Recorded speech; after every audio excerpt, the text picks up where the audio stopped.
Hi friends, welcome back to our channel. ఎలా ఉన్నారు friends? బాగున్నారండి? ఇది సాటర్డే వీడియో ఫ్రెండ్స్. సాటర్డే నేను పీతల కర్రీ అయితే చేశానండి.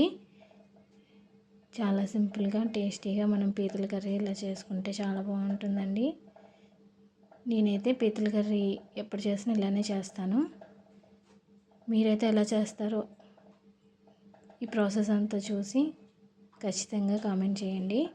ముందైతే ఇక్కడ నేను పీతలను అయితే చాలా నీట్గా క్లీన్ చేసేసుకున్నానండి. కొంచెం ఉప్పు అది వేసుకొని చాలా నీట్గా క్లీన్ చేసేసుకున్నాను. తర్వాత క్లీన్ చేసుకున్న పీతల్ని మనం ఒక బౌల్ మూకుట్లో వేసుకొని దీంట్లోనూ ఒక హాఫ్ లెమన్ అండి మొత్తం గింజలతోనే పిండేసుకున్నాను.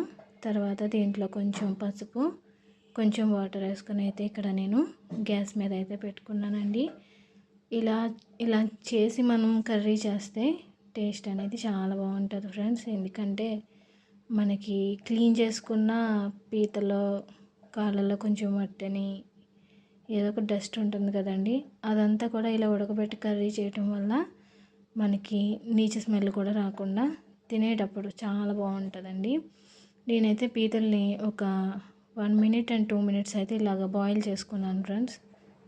ఇక్కడైతే నేను పీతల్ని బాయిల్ చేసుకున్న తర్వాత పీతలను అయితే తీసేసుకున్నానండి. తీసుకుని దాని వాటర్ అంతా కూడా నేను బయట అయితే వేసేసాను.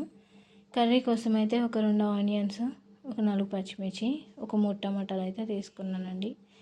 దీంట్లోకి మసాలా వచ్చి కొంచెం అల్లం వెల్లుల్లి పేస్టు, ధనియాలు, జీలకర్ర, గసగసాలు, వెల్లుల్లిపాయి నేను మిక్సీ పట్టుకున్నానండి మెత్తగా కూడా. తర్వాత మనం కర్రీ కోసం అయితే నేను ఇక్కడ కొంచెం ఆయిల్ ఎక్కువగానే వేసాను ఫ్రెండ్స్. తర్వాత దీంట్లోనూ కట్ చేసుకున్న ఆనియన్స్ వేసుకొని కలర్ కోసం కొంచెం పసుపు, టేస్ట్ కోసం కర్రీకి సరిపడా ఉప్పు కూడా వేసానండి. ఈ కర్రీ అనేది మనకి ఉల్లిపాయలు అనేది మనకి కొంచెం లైట్ బ్రౌన్ కలర్లో వచ్చేదాకా కూడా కొంచెం మీడియం సైజులో పెట్టుకొని అయితే ఫ్రై చేసుకోవాలండి. మనకు ఉల్లిపాయలు బాగా ఫ్రై అయితేనే కర్రీ గ్రేవీ అనేది చాలా బాగా వస్తుందండి. ఇక్కడ మనం ఒకసారి అయితే చూసుకుందాం. ఉల్లిపాయలు అనేది మనకి కలర్లో వస్తే సరిపోతుంది. ఇప్పుడు మనం కట్ చేసుకున్న టమాటాలను కూడా వేసుకుంటున్నానండి. ఈ టమాటాలు అనేది మనకి కొద్దిసేపు మగ్గాల్సి ఉంది కాబట్టి మనం ఒకసారి కలుపుకొని అయితే దీన్ని మూత పెట్టేసుకుందామండి. టమాటా ఉల్లిపాయ రెండు కూడా మనకి కొంచెం సేపు ఒక 2 మినిట్స్ అండ్ 3 మినిట్స్ మనకు కొంచెం సేపు అయితే మగ్గాలి. ఒకసారి అయితే చూసుకుందాం. టమాటా అనేది మనకి కొంచెం తొందరగానే మగ్గుతుంది. తర్వాత దీంట్లోనూ అల్లం వెల్లుల్లి పేస్టు, మనం గసగసాలు, ధనియాలు, జీలకర్ర, ఒక వెల్లుల్లిపాయ వేసుకొని మిక్సీ పట్టుకున్నానండి. ఎందుకంటే మనకి మసాలా వల్ల మనకి కర్రీ గ్రేవీ అనేది మనకి చాలా బాగా వస్తుందండి. ఇది కొంచెం పచ్చివాసన పోయేదాకా కూడా నూనె అనేది ఆయిల్ అనేది మనకి కొంచెం పైకి వచ్చేంత వరకు బాగా ఫ్రై చేసుకోవాలి. అది కొంచెం ఫ్రై అయిన తర్వాత మనం ఆల్రెడీ క్లీన్ చేసుకొని బాయిల్ చేసుకున్న ఈ పీతలను కూడా దీంట్లో వేసేసుకోవాలండి. పీతల్లో వేసేసుకున్న తర్వాత మనం దీంట్లో మసాలా అంతా కూడా మనకి వీటికి కలిసేంత వరకు కూడా కొద్దిసేపు అయితే కలుపుకోవాలి. మనకి ఆయిల్లో కొంచెం సేపు ఫ్రై అయ్యేంత వరకు ఒక 2 మినిట్స్ అయితే ఉంచుకోవాలండి.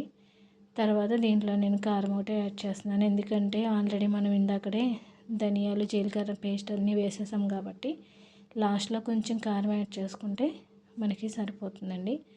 ఈ కారం అంతా కూడా కర్రీకి బాగా కలిసేంత వరకు కూడా మనం మంచిగా కలుపుకోవాలి. ఒక 1 మినిట్ 2 మినిట్స్ మనం కారం అంతా కూడా ఈ కర్రీకి బాగా కలిసేంత వరకు బాగా కలుపుకొని లాస్ట్లో కొంచెం వాటర్, కొంచెం అంటే నేను 1 గ్లాసున్నర వాటర్ అయితే వేసానండి. మనకి కర్రీ అనేది చాలా ఫాస్ట్గా చాలా సింపుల్గా అయిపోతుందండి. మనం ఆల్రెడీ దీని వాటర్లో బాయిల్ చేసాం కాబట్టి నీచు స్మెల్ రాకుండా చాలా టేస్టీగా వస్తుందండి. ఒకసారి కలుపుకొని మనం ఈ కర్రీ అనేది నేను ఇక్కడ మీడియం సైజులోనే నేను ప్రిపేర్ చేశానండి. కాలితే మీరు హై ఫ్లేమ్లో కూడా చేసేసుకోవచ్చు. కానీ ఏ కర్రీ అయినా మనం మీడియం సైజులో కానీ సిమ్లీలో కానీ కర్రీ అనేది ప్రిపేర్ చేసుకుంటే దాని టేస్ట్ చాలా బాగుంటుందండి. లాస్ట్ అండ్ ఫైనల్ దీంట్లో కొంచెం కొత్తిమీర యాడ్ చేసుకుంటున్నాను. కొత్తిమీర యాడ్ చేసుకొని ఒక 2 మినిట్స్ లేదా 5 మినిట్స్ మనకి కర్రీ అనేది చాలా దగ్గరగా వచ్చేంత వరకు కూడా కర్రీ అనేది మనం అయితే ఇక్కడ పెట్టుకోవాలి. చూసారండి, చాలా దగ్గరగా వచ్చింది కర్రీ. ఇలా సరిపోతుంది. ఆయిల్ కూడా మనకి పైకి తేలింది. కర్రీ అనేది రైస్లో కలుపుకోవడానికి ఇలా కరెక్ట్గా సరిపోతుందండి. ఇక్కడ చూసారండి, మనం అయితే ఇంకా దింపేసుకోవచ్చు. ఫైనల్లీ నేను చేసిన పీతల కర్రీ అయితే అయిపోయిందండి. ఇక్కడ నేను మసాలా కారం అన్నీ కూడా చాలా ఎక్కువగానే వేసానండి, ఎందుకంటే మనకి పీతల కూర కదండి, టేస్ట్ అనేది చాలా బాగుంటుంది. యాక్చువల్లీ ఈ కర్రీ మా పిల్లలు అయితే అస్సలు తినరండి, నేను మా హస్బెండే, అందుకనే నేను ఇందులో కారం మసాలా అన్నీ కొంచెం ఎక్కువగానే వేసాను. ఫైనలీ పీతల కర్రీ అయితే నేనైతే ఇలాగే చేస్తానండి. మీరు ఎలా చేస్తారో నాకైతే ఖచ్చితంగా కామెంట్ చేయండి. ఇక్కడ నేనైతే రైస్ తీసుకున్నాను, రైస్లోకి పీతల కర్రీ అసలు చాలా బాగా వచ్చిందండి. మసాలా కారం ఉప్పు అన్నీ కరెక్ట్గా సరిపోయి చాలా టేస్ట్ కూడా చాలా బాగుందండి. పీతలో ఎగిరే కాకుండా పీతల పులుసు కూడా పెట్టుకుంటారు, కానీ ఇక్కడ నేనైతే ఎగిరి పెట్టాను.